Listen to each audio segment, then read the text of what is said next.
Hi, everyone. My name is Richard Roberts. Welcome to the Backstage chat at the Indiana Repertory Theater. I'm the resident dramaturg at the IRT, and I'm joined by two very exciting guests. We have Professor Annette Gordon-Reed, who teaches at Harvard. She is a lawyer and a historian, and she is the Pulitzer Prize-winning author of this wonderful book, The Hemingses of Monticello. And we have been reading that book a lot here at the IRT as we are working on a play by our other guest, Charles Smith. Charles Smith has written many plays in his career. He is a recently retired distinguished professor, and he has written a new play that we are doing the world premiere of called The Reclamation of Madison Hemings, and it is about the son of Sally Hemings. And I wanted to start off by asking you, Professor Gordon-Reed, how did you first learn about Sally Hemings, and what got you into the idea of making her one of the major focuses of your career? Well, I first learned about Sally Hemings reading a book by Winthrop Jordan called White Over Black. And there's a chapter in the book called Thomas Jefferson, Self and Society. And it talks about Sally Hemings. I had been reading about Jefferson for some years before then. Since I was in the third grade, I read a child's biography of him. And of course, that biography didn't mention anything about Sally Hemings.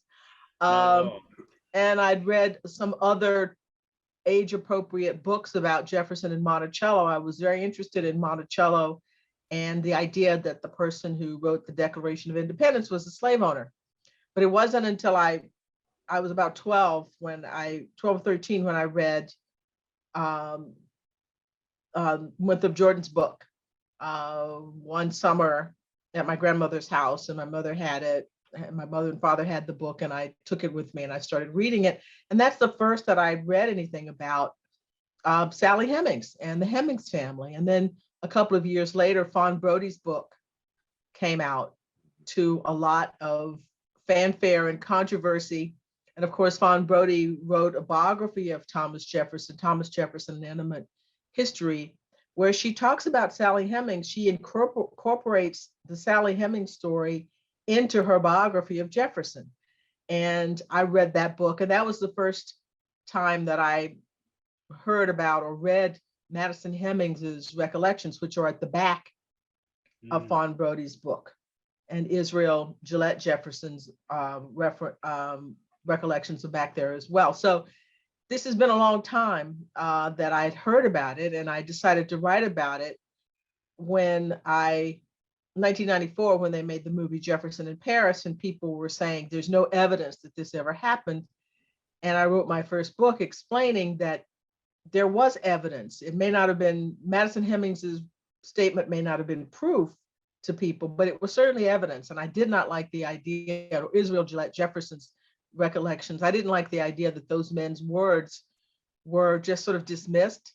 It's like they didn't even speak. And Madison Hemings's portrait of Jefferson and life at Monticello is very rich, and people have used parts of it without, not using the part about Jefferson was my father, but it's just an interesting portrait of Jefferson. And so it's a long answer to your question, but that's how I got involved in this. It was really about, and I want to say, it was not just about did Tom and Sally have children together.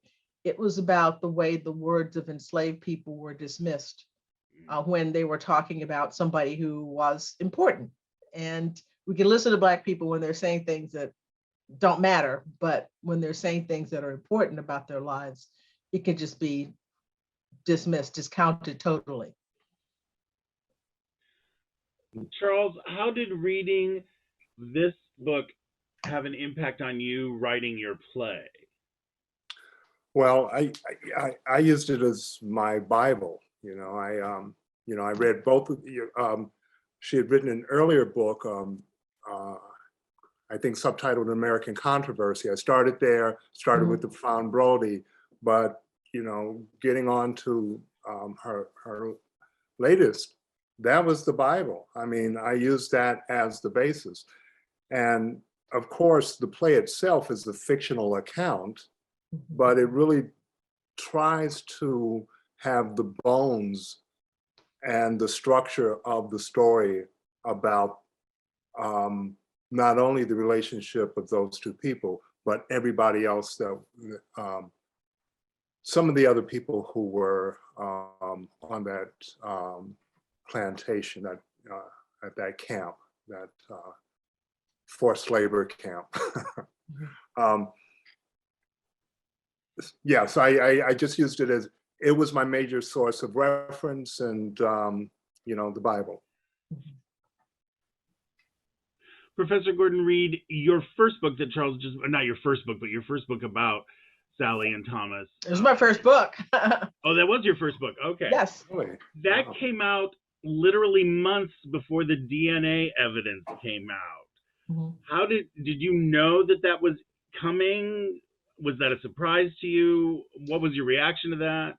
Well, the DNA came out a year after my book came out, 1997, and the DNA was November 1998.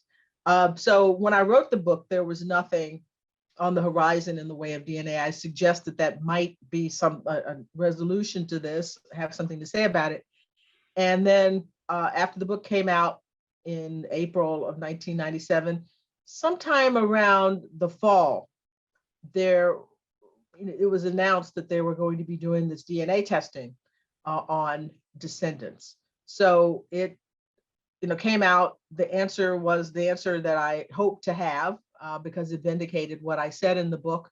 It corroborated what I said in the book about the likelihood that Madison Hemings was telling the truth when he said he was the son of Thomas Jefferson and Sally Hemings, and that the car story, the story that these kids look like Jefferson because they belong to his nephew, I said in the book that was untenable, and the DNA supported that. So it really changed the way the combination of what I wrote in my first book, Thomas Jefferson and Sally Hemings, An American Controversy, and the DNA really changed people's minds about the story. And Monticello itself began to tell a different story. It took them a while to evolve, because it was I think it was sort of a shock to the system in some ways, for them to evolve. And they've done that and done, I think, a very good job of telling the story the way it should be told.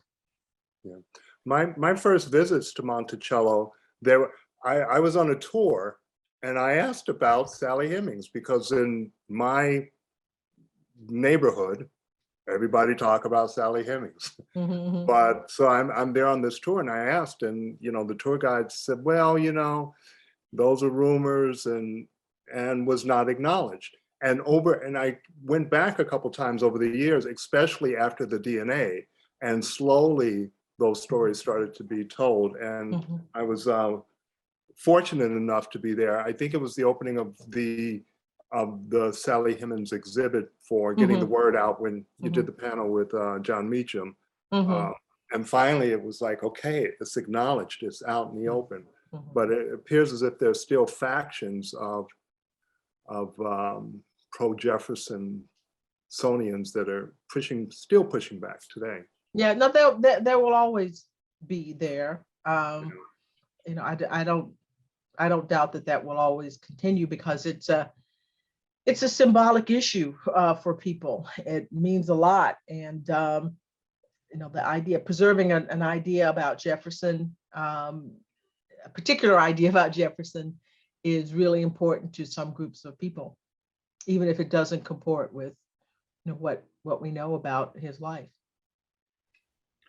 Like you, I was very interested in him as a child. We went to Monticello when I was quite young, and I'm fascinated by architecture anyway. So he was always a great figure to me. And then we've learned so much about him over the last few years that's changed my opinion, not necessarily destroyed my opinion, but certainly changed it a lot. Yeah, I mean, interesting. You would have loved. I just got back from a conference there yesterday, day before yesterday. Yesterday, as a matter of fact, about design and architecture at Monticello. But yeah, I think a lot of people have that vision, and that's not really his fault. I would say that biographers made claims about him for him that he never made himself. He never claimed to be the greatest, anti-slavery person who in America. I mean, he spoke against slavery and wrote words about it, but I think people created this image of him. And then when people came and started refining things, the response was, very negative. But I think a lot of it is historians and their determination, some historians, to sort of put him on a pedestal and make him something more than a human being, which he was, a human being. Like everyone in life, he was a combination of good things and bad things. Yep. Right. So you wrote a book on this subject, and then there was a whole raft of new evidence. And 10 years later, you wrote another book on this subject. What was your goal in the second book? What were you trying to achieve? Well, I wanted people to know individual members of the Hemings family. The first book is very analytical, and it's going through and talking about, it's really more about historians and the way they had, I think, mishandled this particular story. Now, the Hemingses figure in that as people, because you have to do that to sort of tell this story. But I realized that there was a lot of information about members of the Hemings family, and I didn't have enough information for a single biography of, say, Sally Hemings or Madison Hemings. But if I put them all together as a family and told the family saga, which you can do because this family lives at Monticello for 5 decades, essentially. The same people are there year in and year out. You look at Jefferson's farm book, it's the same people over and over again. And you can do that. I can tell the story of successive generations of people in that one place. So the idea was to make them live as individual people, not just as enslaved woman, enslaved man, and that's their identity. These people were, they were mothers, they were fathers, they were sisters, they were friends and aunts and uncles.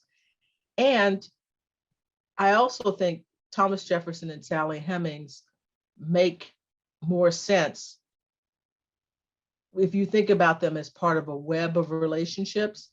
Everybody thinks about Tom and Sally, and they said, how could this be? But if you think about him, he had a connection to her mother, to her brothers, to her nieces and nephews.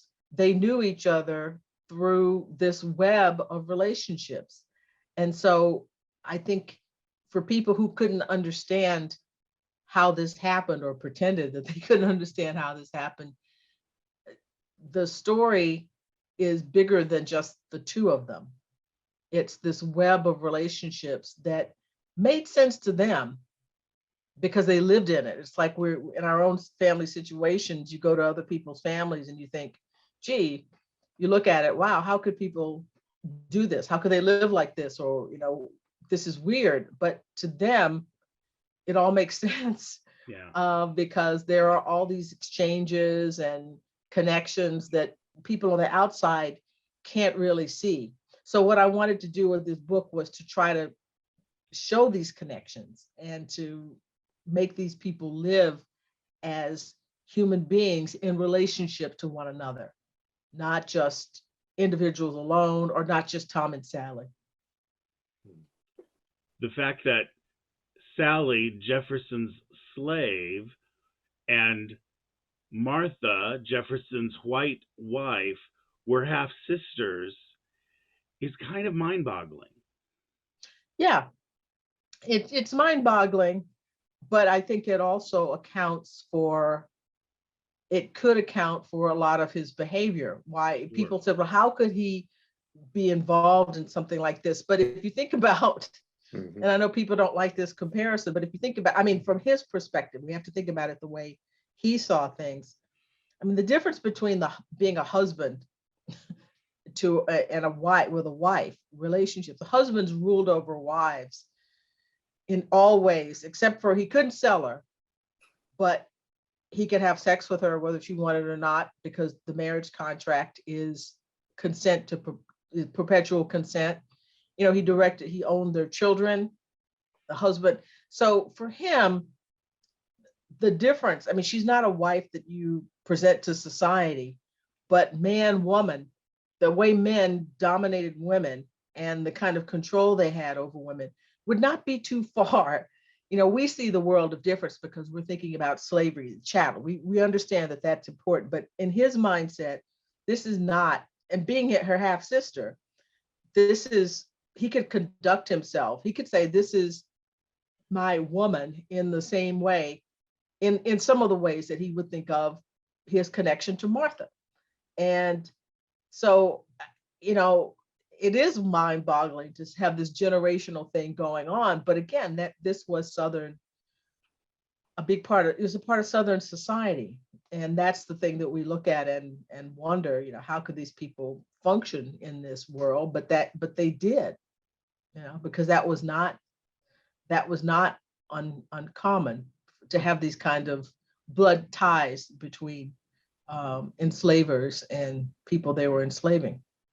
Your book talks about all of these relationships, which are so important, but it also, I think, talks a lot about how the fact that the two of them were sort of isolated for a couple of years in France, and how that made a huge difference in, as I read it at least, how their relationship was able to develop sort of out of the eyes of other people for a while. Yeah, outside of, I think I said this before, Jefferson in Paris was sort of living a life that he wanted to live, to have servants, living in a grand house, to have servants without slavery, but being waited on hand and foot, essentially without the moral problem with the institution of slavery. Sally Hemings and James Hemings, and Sally Hemings, again, has to be thought of not just by herself. She is there with a brother who's 24 years old and literate, who had been trained as a chef. And they considered themselves to be free in France. And Jefferson thought, I mean, even though they had to file a petition for freedom, everybody's petition was granted, but they're there being paid wages, pretty high wages for the positions that they were in. And so they saw themselves as free people. And that shaped the nature of their relationship. Jefferson is paying them because he understands that they have the right to freedom, and he treats them like free labor now. And I actually wonder how they presented themselves. I mean, that situation, did they present themselves as free people? Because it would have been, he wouldn't have wanted people to know that he had slaves, that he saw them as slaves, and they wouldn't have wanted to be thought that way. They could be pretending, you know, that they were in a normal employer-employee relationship. So it's a different kind of world. I mean, once they come back to Virginia, they're back into the world of slavery. But that, for 5 years, the Jeffersons in Paris, and James is there 5 years, Sally Hemings just under 3 years. It's a different world. And, you know, and I say in the book, there's a tendency to think of them, because they're enslaved in Virginia, wherever they went, they would have the same attitude about themselves. And I don't think that that's the case. That's like saying that they are naturally slaves. And that even if you take them out of that condition, they're going to see themselves in the same way. And I think Madison Hemings' statement makes clear that his mother enjoyed France. Edmund Bacon, the overseer at Monticello, remembers her talking about it a lot. And Bacon comes to Monticello in the around 1805, 1806. So this is years after she's back. She's still talking about this time. And you can imagine why you would, of course you would, you know, to go from that to come back to be in the middle of nowhere on top of a mountain in Virginia, and the kinds of things she had seen and the kinds of things that she'd done. So this was a formative experience for her and for James Hemings as well. Charles, you talk in the play.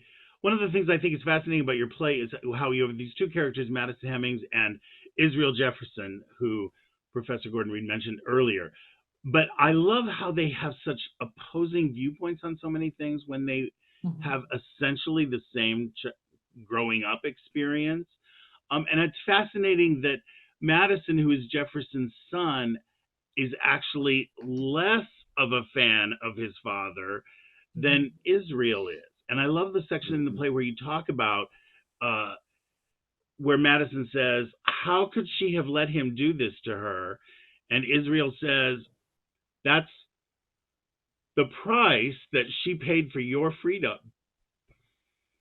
And I think that's very moving and very interesting in how it relates to this whole question of how the relationship developed. Well, yeah, reading their words in their memoirs, Madison certainly seemed, I mean, he says straight out that, he never showed me any affection. I'm paraphrasing what he said, of course, that he, and, I sort of took that atmosphere I got from him and ran with it. And looking at Israel, when Israel talks about being in the room when Jefferson met with Lafayette, it seems like Jefferson was a lot closer. He had if not closer relationship. He was in the room many times with Jefferson and knew a lot more about Jefferson than Madison ever did. And, as a person who has had a father and who has had a mother, I just started there and followed that trail to see where it led me. And where it led me was that, Madison perhaps was less enamored with him, and in going head to head with Israel, who had a closer relationship. I also tried to empower Sally Hemings. I mean, I've read so many things, and Annette Gordon-Reed in her work, brings this up. Where people say, well, it was a love story, and it was, all of these sort of iterations, and I was really interested in empowering her in a way. Empowering all of the characters, but particularly her in a way that I had not seen her empowered before. She had been with Jefferson for so long. I'm sure she held some, that relationship, even though it's a relationship of, they're not equals, it's a power imbalance there. However, she had to have some power. I mean, she had to have some sway, some influence. And so what I tried to do was lean into that and explore that to see where it took me was her working for their freedom. It's been suggested a number of times that was the deal they made, as if one day they sat down and say, okay, this is what we're going to do. And they said, yes, that's the agreement. And I find that, I just have that hard time believing that they sat down, that a 45-year-old man sat down with a 15-year-old girl and said, okay, you come back to the US for me and you're going to have children and I'll free all of those children. I just, I find that hard to believe. It may have been an agreement that evolved over time, but it was not neat and clean. I'm sure there were struggles. I'm sure there were between the two. So I tried to, explore those things. There are not very many things in life that are neat and clean. Right. I have one last question for both of you. Charles, your play is, in a way, a kind of historical fiction. Mm-hmm. And I wanted to ask you both, what is the relationship between history and historical fiction? Well, I might get in trouble now, but I think, when I've read a lot of history, and I think for the most part, and I will exclude Annette Gordon-Reed from this, but I think for the most part, many historians, they do their research, and what a historian does is then say, I've done research and here's what I think. They're giving their conclusion based on the work they've done. Historical fiction, I'm doing the same thing.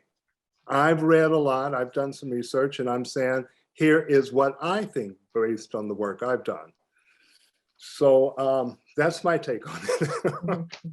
Yeah, well, I think a difference I would say is that, and this is one of the freedoms of historical fiction, is that you can give dialogue to people, you can give motivations to people, you can talk about things that you can't talk about in history. I mean, you shouldn't be talking about history if you don't have an endnote for it, if you don't have evidence for it. And so fiction is a way of exploring the sort of gaps in knowledge that we have. There are different, I've seen different depictions of Madison Hemings and his connection to his father, or Sally Hemings and her connection to Thomas Jefferson.